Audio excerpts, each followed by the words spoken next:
Good morning, students. Today we will start law of chemical combinations. Actually, law of chemical combination होता क्या है कि जब chemical reactants आपस में रिएक्शंस करते हैं तो रिएक्शंस करके प्रोडक्ट बनाते हैं। तो जब वो रिएक्शन करते हैं तो रिएक्शन करने समय कुछ पर्टिकुलर लॉज या प्रिंसिपल को फॉलो करते हैं। उन प्रिंसिपल और लॉज को हम लॉज ऑफ केमिकल कॉम्बिनेशन कहते हैं। ठीक है, तो हम इसकी डेफिनेशन लिखेंगे। When chemical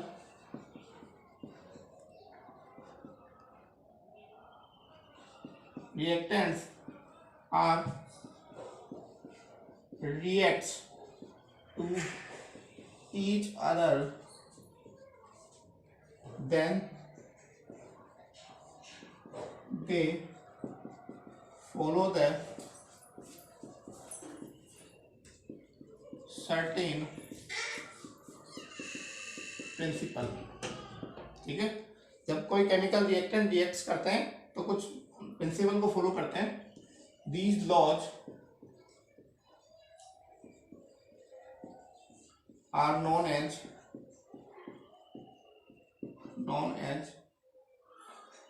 laws of chemical combination. Chemical combination, इनको हम क्या कहते हैं? लॉ ऑफ केमिकल कॉम्बिनेशन कहते हैं। ठीक है, इसके बाद में हम लोग देखते हैं कि कौन कौन से लॉज हैं जो केमिकल कॉम्बिनेशन के लिए दिए गए थे। तो टोटल नंबर ऑफ जो हमारे पास लॉज हैं वो टोटल 5 लॉ पढ़ेंगे आज अपन। कितने लॉज पढ़ेंगे? 5 लॉज। तो पहले एक बार लिख लेते हैं कौन कौन से 5 लॉज है। पहला लॉ है law of conservation of the mass. पहला लॉ है लॉ ऑफ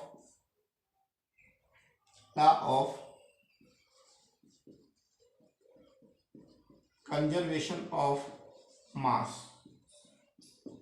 दूसरा लॉ है द लॉ ऑफ डेफिनेट और कांस्टेंट प्रोपोर्शन। दूसरा लॉ है लॉ ऑफ डेफिनेट और constant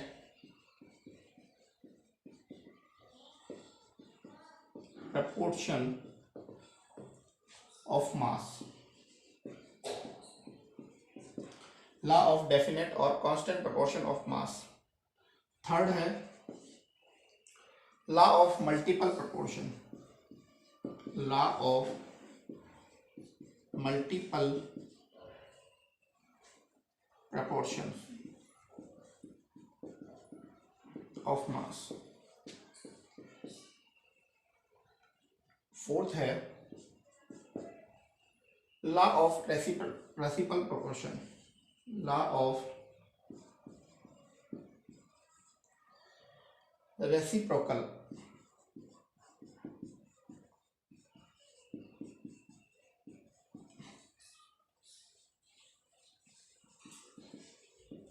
law of reciprocal proportion. और लास्ट जो है 5वां लॉ है आपका, वो है law of gaseous volume. Law of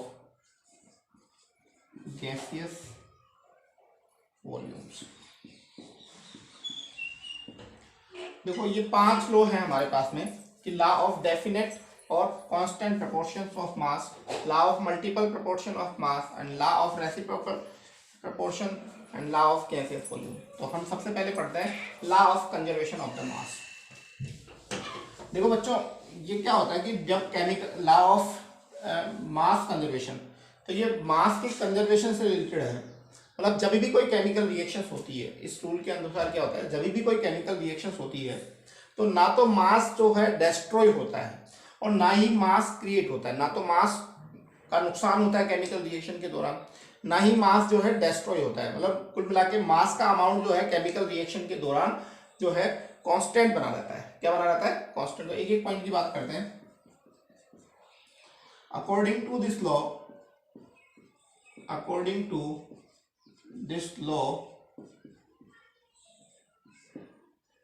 when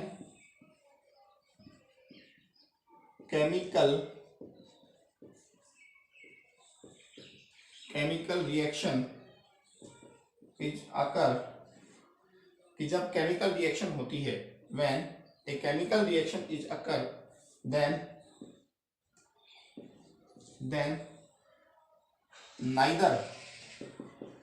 neither mass loss nor created, ना तो मास बनता है और ना ही मतलब ना तो मास का फॉर्मेशन होता है ना ही मास डिस्ट्रॉय होता है। ठीक है, ठीक है।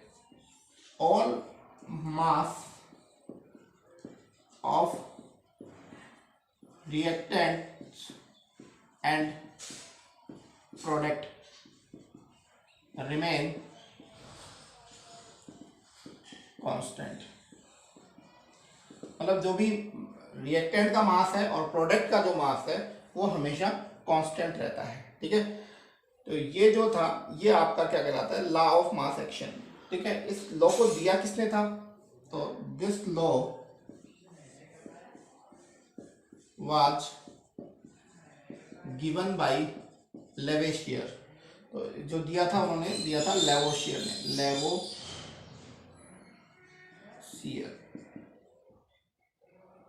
This law is given bye Lavoisier, एक साइंटिस्ट था, उन्होंने दिया था।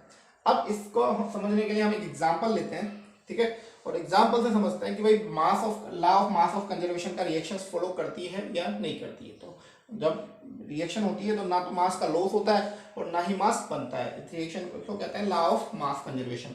अब इसका एग्जांपल लेते हैं, हमारे बुक में ओपी टंडन वाली बुक में एक एग्जांपल दिया हुआ है। एग्जांपल लिख देता हूं मैं यहाँ पे, 1.7 gram of silver nitrate, of silver nitrate, 1.7 gram silver nitrate dissolve 1.7 gram silver nitrate dissolved in 100 gram of water is taken, 100 gram of water is taken. इसमें हमने 1.7 ग्राम सिल्वर नाइट्रेट को डिजोल्व किया है 100 ग्राम वाटर में, and 0.585 gram of sodium chloride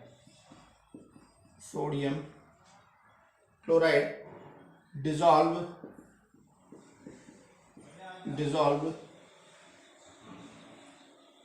0.585 gram of sodium chloride dissolve in 100 gram of water. तो ये और मिला दिया अपन ने। ठीक है, and after the chemical reaction,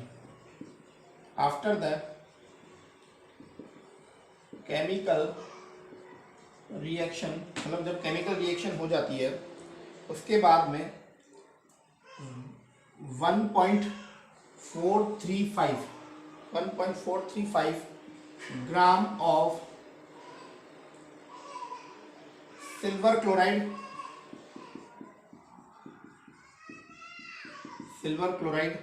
and 0.85 gram sodium nitrate is form.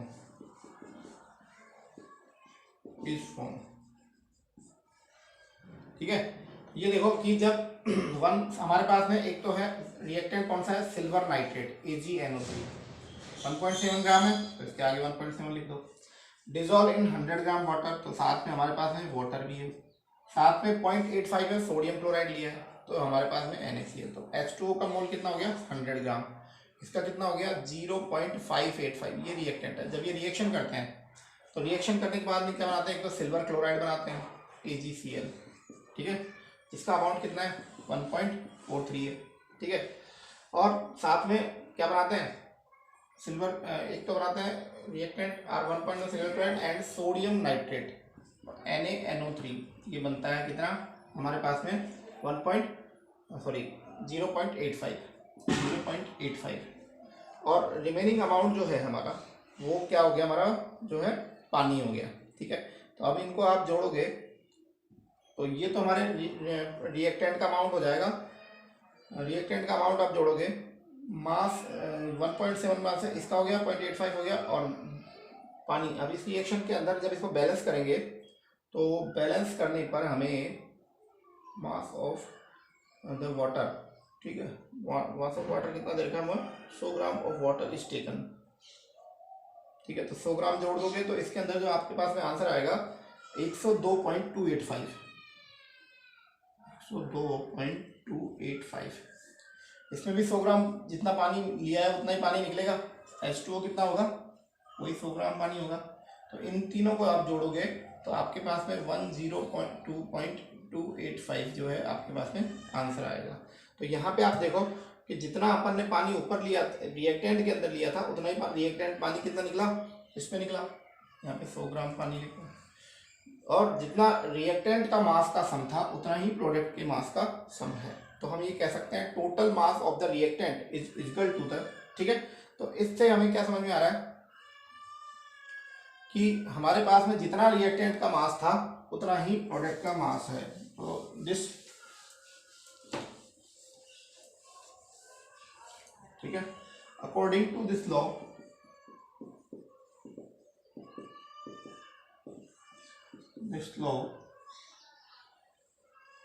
that mass of reactants are equal to the mass of product। जितना reactant का मास होगा उतना ही हमारे पास में प्रोडक्ट का मास होगा। That is the law of conservation of the mass. ये मास कंजर्वेशन का जो है हमारा लॉ हो गया। इसके बाद में हम लोग चलते हैं सेकंड लॉ की तरफ, और सेकंड लॉ का है लॉ ऑफ डेफिनेट और कांस्टेंट प्रोपोर्शन। दूसरा लॉ क्या है, law of definite, law of definite और constant proportion.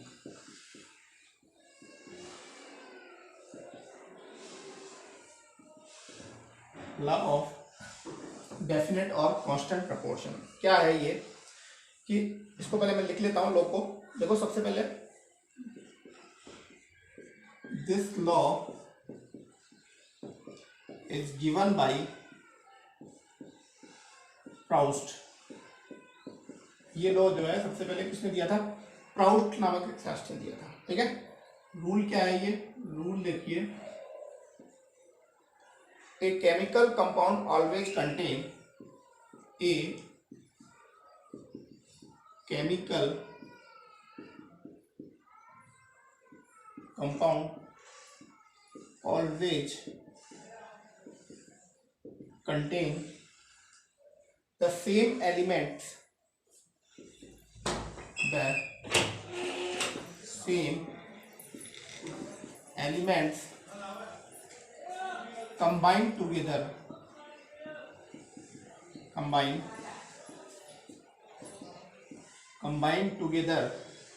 in a fixed proportion, in a fixed proportion, ठीक है।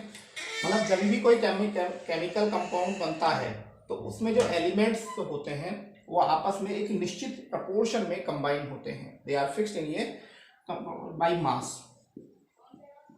तो ये इसका रूल है। इसका रूल ये है कि जब भी कोई केमिकल कंपाउंड बनता है तो उस कंपाउंड के अंदर जो एलिमेंट होते हैं वो अपने मास के निश्चित प्रपोर्शन में आपस में जुड़ते हैं। तो हम ये कह सकते हैं, या हम कह सकते हैं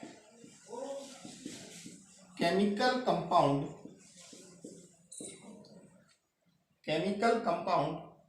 has a fixed, chemical compound has a fixed composition, chemical compound has a fixed composition, it does not depend on the method of its preparation, it does not depend on method of its preparation, of its preparation or source from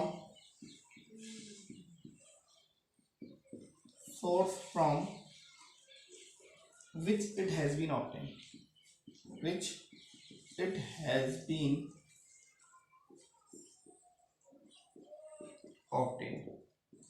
देखो बच्चों, Proust ने ये rule दिया था और ये rule ये कहता है कि जब भी कोई केमिकल कंपाउंड बनता है तो इस केमिकल कंपाउंड के अंदर जो जो एलिमेंट होते हैं वो एलिमेंट अपने मास के एक निश्चित प्रोपोर्शन में ही आपस में जुड़ते हैं।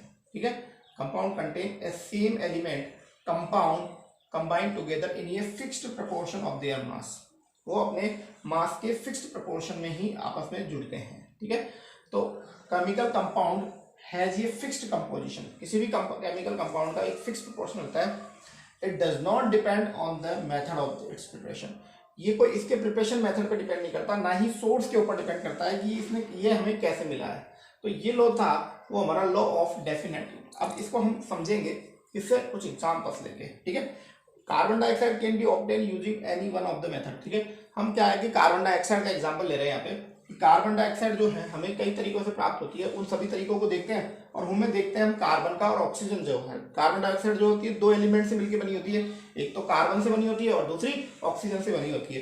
तो इसमें कार्बन और ऑक्सीजन का जो है एक निश्चित रेशो होगा, निश्चित पार्टिसिपेशन होगा, निश्चित कंपोजिशन होगा, वो हम देख लेते हैं। ठीक है, तो ये आप लोग डेफिनेशन देख लीजिए वापस। एक chemical compounds always contain a same elements the same elements combined together in a fixed proportion. ठीक है, कोई भी केमिकल कंपाउंड हो उसमें वो दो एलिमेंट जो है वो एक निश्चित प्रोपोर्शन में जुड़ेंगे, एक निश्चित कंपोजिशन में जुड़ेंगे, चाहे उनके बनाने का मेथड कुछ भी रहा हो या उनका जो जिनसे वो प्राप्त हुए हैं जो सोर्स हैं वो सोर्स कुछ भी हुए हो।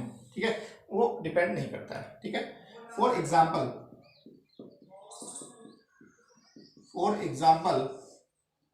CO2 is obtained by several method। CO2 जो है कई मेथड से हमें प्राप्त होती है। Number A, by heating of calcium chloride. By heating of calcium chloride कि calcium carbonate. Heating of calcium carbonate. अब आप कैल्शियम कार्बोनेट को देखो तो कैल्शियम कार्बोनेट का फॉर्मूला CaCO3 होता है। ठीक है, अब CaCO3 में आप यदि इसको हीट करते हो बाय हीटिंग ऑफ कैल्शियम तो आपके पास में एक तो क्विकलाइन बन जाएगा और साथ में आपके पास में CO2 बन जाएगा। ठीक है, अब यहाँ आप देखो तो कार्बन का मास देखोगे तो कार्बन का मास कितना है यहाँ पे 12। ठीक है, और ऑक्सीजन का मास देखोगे तो ऑक्सीजन का 1 का 16 होता है तो 2 का कितना होगा 32। तो यहाँ 4 × 12 और 4 × 32 3:8 का जो है यहाँ पे कैल्शियम कार्बोनेट से जब हम कार्बन डाइऑक्साइड गेन करते हैं तो वहां पे इसका जो प्रोपोर्शन है वो 3:8 आता है। ठीक है, नेक्स्ट जो है हम कार्बन डाइऑक्साइड के बनाने का बढ़ते हैं। दूसरा है B, by heating of the sodium bicarbonate. By heating of sodium bicarbonate. तो सोडियम बाइकार्बोनेट का फॉर्मूला होता है NaHCO3। ये जो होता है वो हमारे सोडियम बाइकार्बोनेट का है। इसके 2 मोल ले लेते हैं तो इसको हीट करते हैं तो हीट करने पर हमारे पास में क्या मिलेगा कि 2 Na का तो Na2 हो जाएगा और 2 CO3 है तो 1 CO3 यहाँ लग जाएगा तो एक तो सोडियम कार्बोनेट मिल जाएगा मतलब। ठीक है, अब हमारे पास में 2 तो हाइड्रोजन बचे। ठीक है, और 2 हाइड्रोजन और 1 CO3 बचा, उसका ऑक्सीजन निकल के आपस में क्या बना देंगे H2O। ठीक है, अब हमारे पास में क्या बच गया CO2 तो वो CO2 ऐसे निकल जाएगा। देख लो कैसे निकाला मैंने कि 2 सोडियम और 1 कार्बोनेट मिलकर तो CO3। अब हमारे पास में क्या बच गया 2 तो हाइड्रोजन और 1 CO3। अब CO3 का 1 ऑक्सीजन और ये 2 हाइड्रोजन मिलकर क्या निकाल देंगे H2O और बचा CO2। तो यहाँ पे भी CO2 का रेशो जो है आपका 12 और 32 आएगा जो कट के कितना आ जाएगा 3:8। तो बताइए कहीं सोर्स पे डिपेंड कर रहा है क्या ये? यहाँ कैल्शियम कार्बोनेट से CO2 मिल रही है, यहाँ पे सोडियम, इनका प्रिपरेशन मेथड भी अलग अलग है, इनके सोर्स भी अलग अलग है। तो आप मुझे ये बताओ कि भाई इनके सोर्स और प्रिपरेशन मेथड पे कहीं ना कहीं इनका रेशियो डिपेंड कर रहा है क्या? ये तो कार्बन और ऑक्सीजन जो है कार्बन डाइऑक्साइड में एक फिक्स रेशियो से भी बन रहे हैं, 3:8 से। और भी एग्जांपल आप ले सकते हो। तीसरा एग्जांपल भी बता दूं, reaction of burning of the carbon, C option, burning of carbon in the presence of oxygen. तो कार्बन को हम जब ऑक्सीजन की प्रेजेंस में जलाते हैं ना तो कार्बन डाइऑक्साइड बनती है, जबकि कार्बन ऑक्सीजन की कभी भी जलाते हैं, एक्सेस में जलाते हैं तो कार्बन मोनोऑक्साइड बनती है। तो यहाँ पे देखो इस प्रोसेस से बना रहे हैं, इनके जो है प्रिपरेशन मेथड भी डिफरेंट है और सोर्स भी डिफरेंट है। तो आप लोग यहाँ देखोगे यहाँ पे भी कार्बन डाइऑक्साइड का जो रेशियो है वो 3:8 ही होगा। तो मेरा ये रूल समझ में आ रहा है कि जब भी कोई केमिकल कंपाउंड बनता है तो उसमें भाग लेने वाले एलिमेंट जो होते हैं अपने मास रेशियो के, अपने मास जो होता है उनके एक सर्टेन प्रपोर्शन में ऐड होते हैं। तो प्राउस्ट का ये रूल था कि लॉ ऑफ डेफिनेट और कांस्टेंट प्रपोर्शन का मैंने आप लोगों को समझा दिया। तीसरा रूल चलते हैं अपन, law of multiple proportion, rule number 3।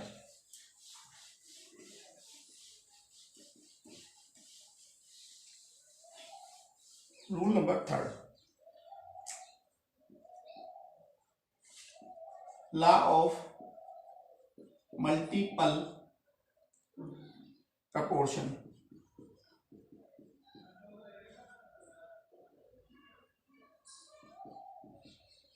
Law of multiple proportions, ठीक है। ये जो रूल था, ये रूल जो है डाल्टन ने दिया था। तो सबसे पहला पॉइंट तो यही हो गया, this law is given bye Dalton. तो ये रूल किसने दिया था बच्चों? डाल्टन ने। देखो लॉ ऑफ मास कंजर्वेशन जो दिया था वो किसने दिया था? लवोसियर ने दिया था। लॉ ऑफ सर्टेन प्रोपोर्शन या कांस्टेंट प्रोपोर्शन का जो दिया था प्राउस्ट ने दिया था। और लॉ ऑफ मल्टीपल प्रोपोर्शन का रूल दिया था वो डाल्टन ने दिया था, ठीक है। तो इस रूल में क्या है, if two elements are combined to form more than one compounds. तो मैं पहले रूल लिख देता हूं, फिर रूल को हम समझेंगे, फिर एग्जांपल लेंगे। If two elements, if two elements combine, मतलब यदि दो एलिमेंट आपस में जुड़ते हैं, कंबाइन का मतलब जुड़ना, to form more than one compound, to form more than two compound. If two elements are combined and form more than two compound, दो एलिमेंट आपस में जुड़ते हैं और दो से ज्यादा कंपाउंड बनाते हैं, more than two compound, then the different masses, then the different masses of one element,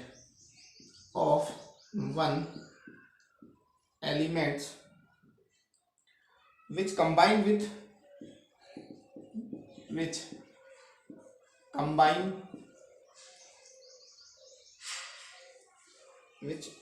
with a fixed mass,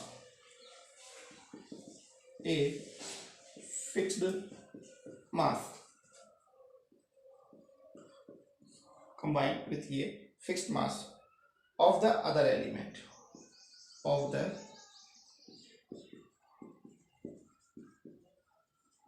ठीक है।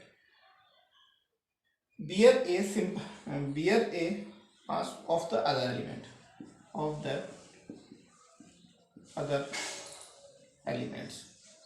bear a simple ratio of one either, bear a simple ratio to the one another। अब मैं इसको समझा देता हूँ क्या कहता है ये लॉ डाल्टन ने दिया था।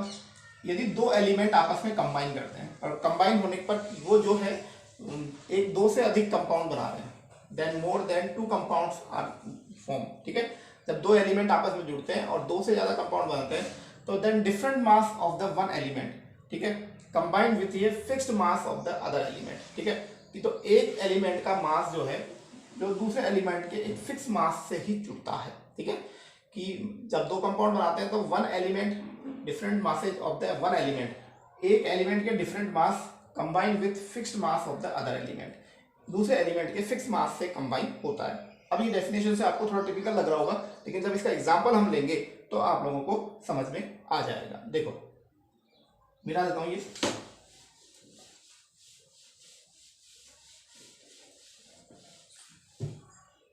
यहां देखो बच्चों, हम एग्जांपल लेते हैं। एक तो आप लोगों ने पानी का नाम सुना होगा वाटर, और दूसरा आपने सुना होगा पेरोक्साइड का H2O2, ठीक है।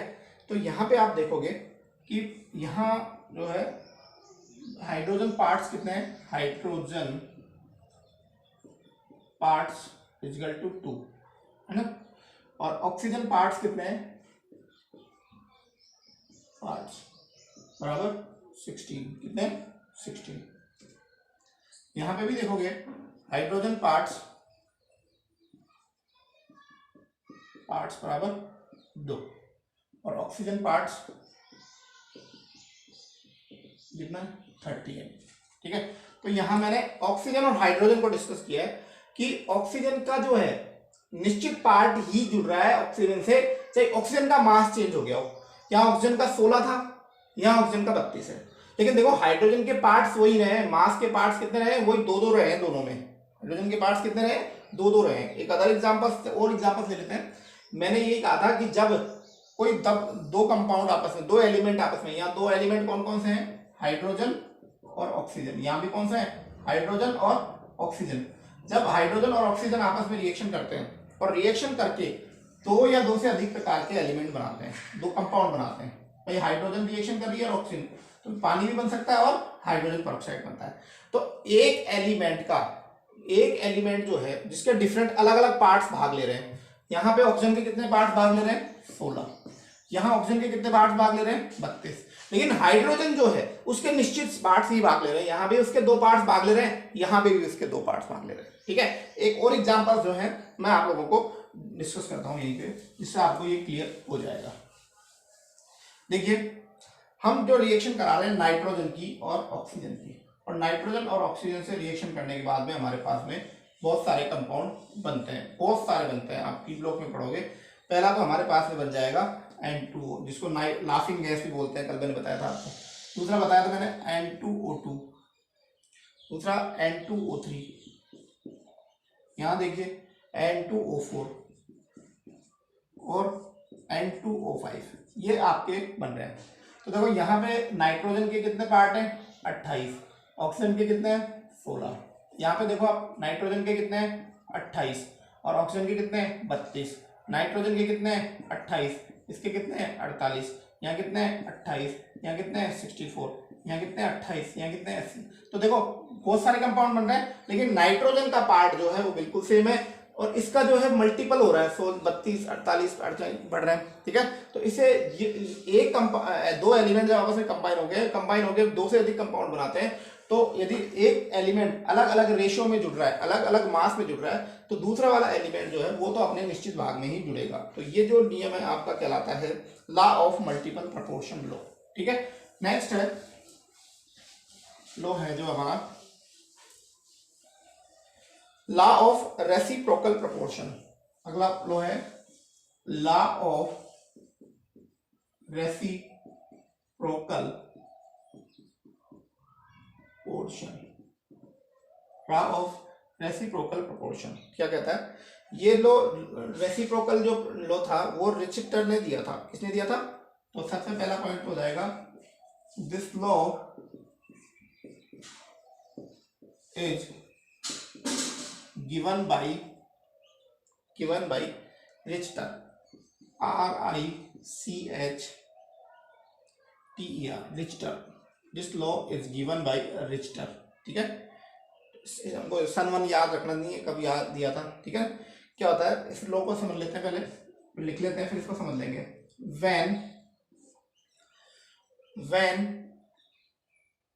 definite mass of an element, when definite mass of element, definite mass of element A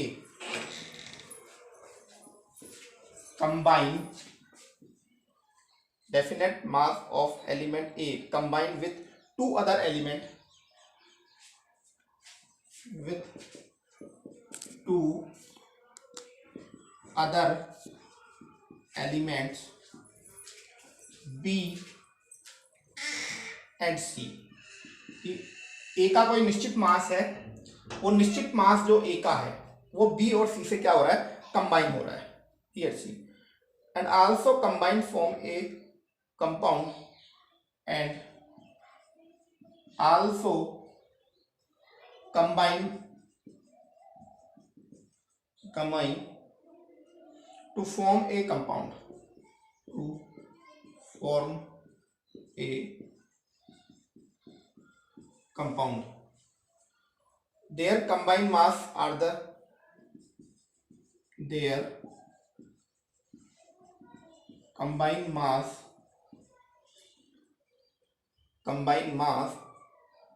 are the same,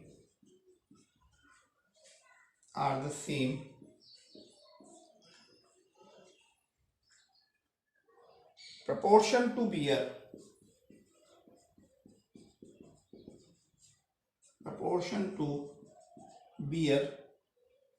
a simple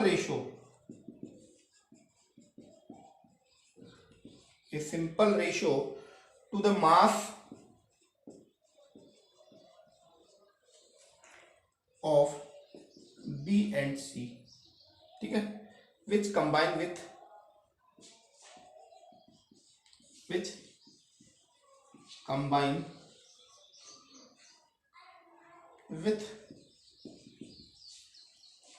a constant mass of A। देखो बेटा मैं समझा देता हूँ फिर इसके एग्जांपल से आप लोगों को ये रूल हो। When a definite mass of कोई एलिमेंट है हमारे पास में A, वो दो अन्य अदर एलिमेंट से रिएक्शन करता है, किससे, B और C से, and also combine form A compound, ठीक है, A और B और C से रिएक्शन करता है और कोई कंपाउंड बनाता है। Their combined mass are the same proportion, जब कोई ए कंपाउंड B और C से बनाता है तो कोई कंपाउंड बनाता है, तो अब इनके कंबाइंड मास जो होंगे जब ये आपस में रिएक्शन करेंगे B और C, ठीक है, तो B और C आपस में करेंगे तो जो रेशो A के साथ होगा वही रेशो इनका आपस में B और C के आपस में रिएक्ट करने पे होगा। चलो उसको एग्जांपल से समझते हैं, लैंग्वेज थोड़ी डिफिकल्ट लग सकती है आप लोगों को इसमें, तो उस लैंग्वेज को और भी इजी बनाने के लिए पहले हम एग्जांपल्स दे लेते हैं, ठीक है। एग्जांपल्स दे लेते हैं। सपोज करो हमारे पास में कोई कंपाउंड है HA, मैंने ये बताया कि व्हेन एक कंपाउंड जो है रिएक्शन करता है, ये HA रिएक्शन जो है हमारे पास में इधर तो रिएक्शन करता है वो किससे, सोडियम से, किससे रिएक्शन करता है, सोडियम से। इस सोडियम को हम क्या मान लेते हैं, D मान लेते हैं, और इधर ये कंपाउंड जो है किससे रिएक्शन करता है, Cl से, इसको हम क्या करते हैं, C।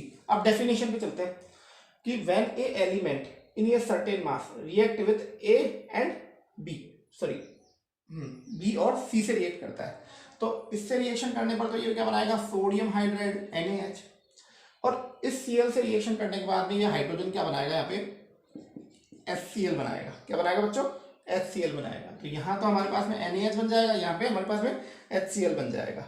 जब ये हमारे पास में बन जाएगा तो इसके बाद में अभी यदि मान लो ये दोनों आपस में B और C आपस में रिएक्शन करते हैं, यहाँ पे B और C को मैंने आपस में अब रिएक्शन करानी पर क्या बन गया हमारे पास में यहाँ पे बन गया NaCl बन गया, ठीक है। तो अब यहाँ देखें सोडियम हाइड्राइड को देखें तो सोडियम का कितना भाग ले रहा है काम पार्टिसिपेट, 30.5, क्योंकि सोडियम का मोलिकुलर मास जो होता था, और हाइड्रोजन का कितना ले रहा है, 1, ठीक है। अब यहाँ पे देखो हाइड्रोजन का वही 1 भाग ले रहा है, जबकि Cl का कितना ले रहा है, 30.5। तो जो सोडियम हाइड्राइड में भाग पार्टिसिपेट कर रहा है और क्लोरीन का हाइड्रोक्लोरीन में कर रहा है, वही सोडियम क्लोराइड में सोडियम और इसका भाग पार्टिसिपेट करेगा। तो यहाँ पे हम NaCl को देखें तो NaCl में सोडियम का 35.5 भी पार्टिसिपेट कर रहा है और क्लोरीन का 35.5 भाग ही पार्टिसिपेट कर रहा है। ठीक है, तो कंपाउंड चेंज होने पर उनके मास के पार्टिसिपेंट जो है, मास का कितना अमाउंट पार्टिसिपेट करेगा वो चेंज नहीं होगा।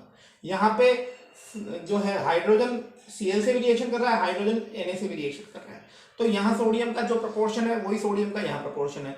यहाँ क्लोरीन का जो पार्टिसिपेट कर रहा है वही यहाँ भाग कर रहा है। तो that law is known as law of reciprocal. ठीक है, ठीक है। नेक्स्ट है, तो इस लॉ से हमको एक चीज हो रहा है, all chemical reaction substance are always react in the ratio of their equivalent mass. तो इस लॉ से एक चीज क्लियर हो जाती है, ये चीज ध्यान रखना आप लोग। रजिस्टर के रूल से, by this rule it is clear that all reactions substance are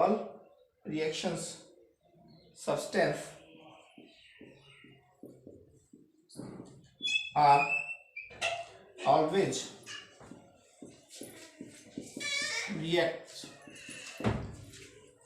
reacts in the ratio of their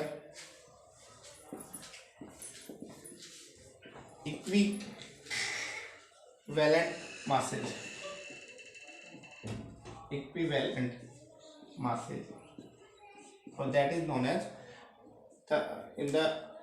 by this rule it is clear that all the reactions of substance are always react in ratio of bye there equivalent. मतलब जब भी कोई भी chemical reactions होती है वो जो है हमारे केमिकल जो है इक्विवेलेंट वेट के रेशियो के पार्टिसिपेट करती है। एक एग्जांपल और ले लेते हैं पहले का लाफ। तो क्या और सपोज कीजिए यहाँ मैंने हाइड्रोजन लिया, इसको मैं क्या मान लेता हूँ A, और यहाँ मैंने ले लिया क्या B यानी सल्फर ले लिया, तो ये हमारा क्या हो गया B हो गया। इसी प्रकार से यहाँ पे मैंने क्या ले लिया ऑक्सीजन, इसको मैंने क्या मान लिया C। ठीक है, अब देखो सल्फर और जब हाइड्रोजन आपस में रिएक्शन करेंगे तो हमारे पास में क्या बनाएंगे हाइड्रोजन सल्फाइड बनाएंगे। क्या बनाएंगे हाइड्रोजन सल्फाइड। इसी प्रकार से हाइड्रोजन और ऑक्सीजन जब आपस में रिएक्शन करेंगे तो हमारे पास में क्या बनाएंगे H2S बनाएंगे। लेकिन जब सल्फर और ऑक्सीजन को आपस में कंबाइन करते हैं तो हमारे पास में जो नया कंपाउंड बनता है that compound is known as sulphur dioxide. ठीक है, हमारे पास में क्या बनता है सल्फर डाइऑक्साइड। तो अब यदि हम देखें यहाँ पे कि हाइड्रोजन सल्फाइड जो होता है, हाइड्रोजन सल्फाइड में हाइड्रोजन के पार्ट कितने हो रहे हैं, मास कितना पार्ट ले रहा है 2, और यहाँ पे सल्फर का कितना पार्टिसिपेट कर रहा है 16, हाइड्रोजन और सल्फाइड का 2 और सल्फर का 32। तो ये रेशो हमारे पास में जो आता है इसको रेशो में कन्वर्ट करें तो 1/16 का मास में पार्टिसिपेट कर रहे हैं। अब यही ये तो H2S का हो गया, यहाँ पे जो होगा हमारे पास में H2O बनेगा। ठीक है, H2O बनेगा। तो यहाँ देखो हाइड्रोजन का रेशियो जो है कितना हो गया 1 रेशियो जो है हमारे पास में ऑक्सीजन का कितना आ गया, सॉरी हाइड्रोजन का 2 और ऑक्सीजन का हमारे पास में कितना आ गया 16। और यदि हम इसको काटते हैं तो हाइड्रोजन का कितना हो गया 1 और इसका कितना आ गया हमारे पास में जो है 8 आ गया। तो 1:8 में रेशियो होता है। अब इन दोनों सल्फर और ऑक्सीजन का हम देख लेते हैं। तो सल्फर जो होता है आप लोगों को पता है कितना होता है 32 हो गया, और ऑक्सीजन का हमारे पास में यह कितना हो गया 32। तो यहाँ देखो 1:1 में आपस में रिएक्ट कर रहे हैं। तो इनसे हमें समझ में आ रहा है कि केमिकल रिएक्शन जो हो रही है वो जो है केमिकल रेशियो के बेसिस पे जो हमारे पास में कंप्लीट हो रही है। तो ये चीज आप लोगों के जो है लॉ ऑफ रेसिप्रोसिटी क्लियर हो गई। नेक्स्ट जो है हम डिस्कस करने जा रहे हैं लास्ट और अंतिम फाइनल जो रूल है हमारा, वो रूल है हमारा कि law of gaseous volume. Law of gaseous volume, law of gaseous volume, law of gaseous volume ये कहता है कि जब गैसें आपस में रिएक्शन करती है तो वो उनके वॉल्यूम के सिंपल रेशियो में रिएक्शन करती है। ठीक है, तो according to this law when gaseous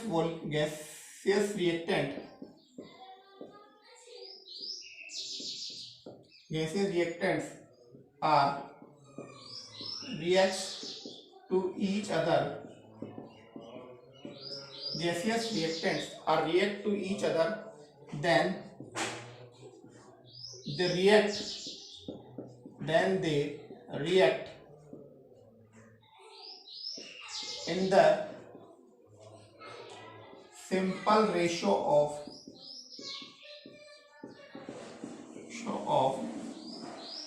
their volume. अब वो वॉल्यूम के सिंपल रेशियो में आपस में रिएक्शन करेंगे। एग्जांपल लेते हैं इस रूल का जो हमारे पास में बुक्स में दिए हुए हैं। कौन कौन से एग्जांपल है जिनके, जैसे हमारे पास में H2 गैस है, Cl2 ये भी गैस है, और इससे हमारे पास में जो हाइड्रोक्लोरिक एसिड बना वो भी गैस में है। तो इसमें देखो रिएक्टेंट का और प्रोडक्ट का रेशियो क्या हो गया, ये तो एक सिंपल रेशियो मिल गया हमको। दूसरा 2H2 plus O2 equal to क्या बना हमारे पास में 2H2। तो यहाँ इसका वॉल्यूम 2, इसका वॉल्यूम 1, तो हमारे पास में सिंपल रेशियो क्या आ गया 2:1:2। ठीक है। थर्ड देखिए, ये हमारे पास में वॉल्यूम, इसका वॉल्यूम 1 था, इसका वॉल्यूम 1 था, और इसका वॉल्यूम 2:1 था। तो इसका वॉल्यूम हमारे पास में 2 वॉल्यूम था, इसका 1 वॉल्यूम था, और इसका 2 वॉल्यूम था। ठीक है। नेक्स्ट और देख लीजिए, N2 plus 3H2 equal to 2NH3। तो इसका वॉल्यूम 1, इसका वॉल्यूम 3, इसका वॉल्यूम है 2, तो इसका रेशियो क्या हो गया 1/3 रेशियो हो गया। ठीक है। तो ये लॉ जो था वो गैलुसाक ने दिया था। तो ये लॉ था, this law is given by Gay Lussac. Gay Lussac ने ये नियम हमको प्रोवाइड करवाया था। तो ये चीज आपको समझ में आ गई होगी।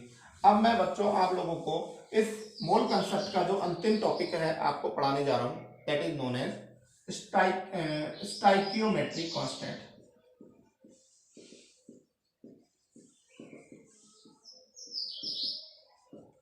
स्टाइकियोमेट्रिक कांस्टेंट क्या होता है? स्टाइकियोमेट्रिक कांस्टेंट, स्टाइकियोमेट्रिक कांस्टेंट हमें ये इंफॉर्मेशन देते हैं कि जब भी कोई केमिकल रिएक्शंस होती है तो उस केमिकल रिएक्शंस में रिएक्टेंट के कितनी संख्या कितने पार्ट पार्टिसिपेट कर रहे हैं, और प्रोडक्ट के कितने पार्ट बन रहे हैं, कितने मोल बन रहे हैं। तो मैं लिख देता हूं इसके, स्टाइकियोमेट्रिक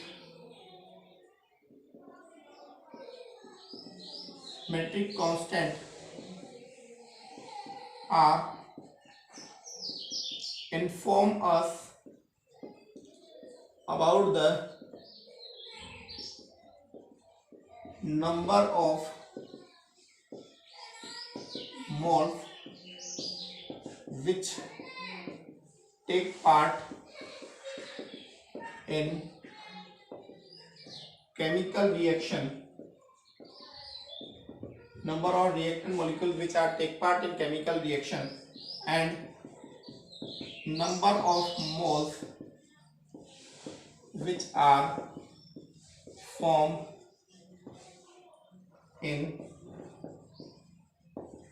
chemical reaction। ठीक है। Number of reactants which are form in, reactant जो रिएक्शन में पार्टिसिपेट कर रहे हैं, और number of the moles which are form in the chemical reaction. कौन कौन से मोल जो है रिएक्शन में बन रहे हैं और कौन कौन से मोल जो है रिएक्टेंट में भाग ले रहे हैं, उनको हम कहते हैं। जैसे हमारे पास भी रिएक्शन है N2 plus 3H2 equal to 2NH3। तो स्टाइकियोमेट्रिक कांस्टेंट ऑफ N2 बराबर कितना हो गया 1, H2 कितना हो गया 3, और प्रोडक्ट का कितना, अमोनिया का कितना स्टाइकियोमेट्रिक कांस्टेंट हो गया 2। तो number of moles of reactant and products are known as stoichiometric constant. अभी हमें इतनी ही इंफॉर्मेशन सफिशिएंट है। ये आप लोगों का स्टाइकियोमेट्रिक कांस्टेंट हो गया। और लास्ट टॉपिक जो है मोल कंसेप्ट का मैं आपके सामने रखने जा रहा हूं, that is known as limiting reagent. Limiting reagents. Limiting reagents क्या होते हैं? लिमिटिंग रिएजेंट्स वो रिएजेंट्स हैं जिनसे हम ये मालूम कर सकते हैं कि रिएक्शंस का जो है इन रिएजेंट्स के ये रिएजेंट जो है रिएक्शंस को एंड करने के लिए, रिएक्शन को खत्म करने के लिए, रिएक्शन को कंप्लीट करने के लिए रेस्पॉन्सिबल है, या रिएक्शंस का खत्म होने के लिए रेस्पॉन्सिबल हो। ठीक है, तो limiting reagent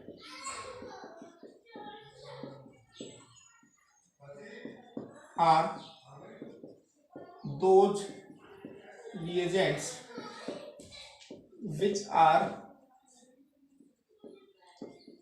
responsible to end of the reaction। ठीक है, अब इसको समझने के लिए मैं एक एग्जांपल लेता हूं आप सामने कि हमारे पास में सपोज करो ए और बी दो हैं, कैंडिडेट हैं। इन्होंने अपना 100 रुपये लेखा के जुआ खेलना शुरू किया, इन्होंने अपना 50 रुपये लगा के जुआ खेलना शुरू किया। तो अब इनका जो है जुआ का टाइम इतने टाइम चलेगा क्योंकि इनके पास पैसा ज़्यादा है, और इनके पास में जुआ का जो टाइम है वो इतनी देर चलेगा क्योंकि इनके पास पैसा कम है। तो ये बी कैंडिडेट जो है ये लिमिटिंग कैंडिडेट कहलाएगा क्योंकि इसने गेम को जल्दी खत्म कर दिया, क्योंकि इसके पास में संख्या कम थी, पैसे कम थे, इस वजह से ये है। बात समझ में आ गई होगी। ऐसा ही कुछ हमारी केमिकल रिएक्शन में होता है, जुआ जैसा ही।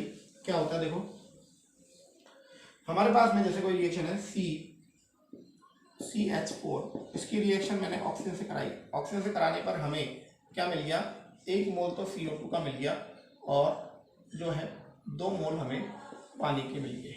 ठीक है, तो संख्या पूरी हो रही है। हाइड्रोजन 4, बैलेंस देख लो एक बार, कार्बन 1 है, ऑक्सीजन कितना है 4, तो ऑक्सीजन भी 4 है, ये है। तो यहाँ पे देखो CH4 के हमारे पास में कितने मोल प्रेजेंट है, 1 मोल प्रेजेंट है, और ऑक्सीजन के हमारे पास में कितने प्रेजेंट है, 2 मोल प्रेजेंट है। अब 1 मोल CH4 जो है 2 मोल CO2 से रिएक्शन करता है।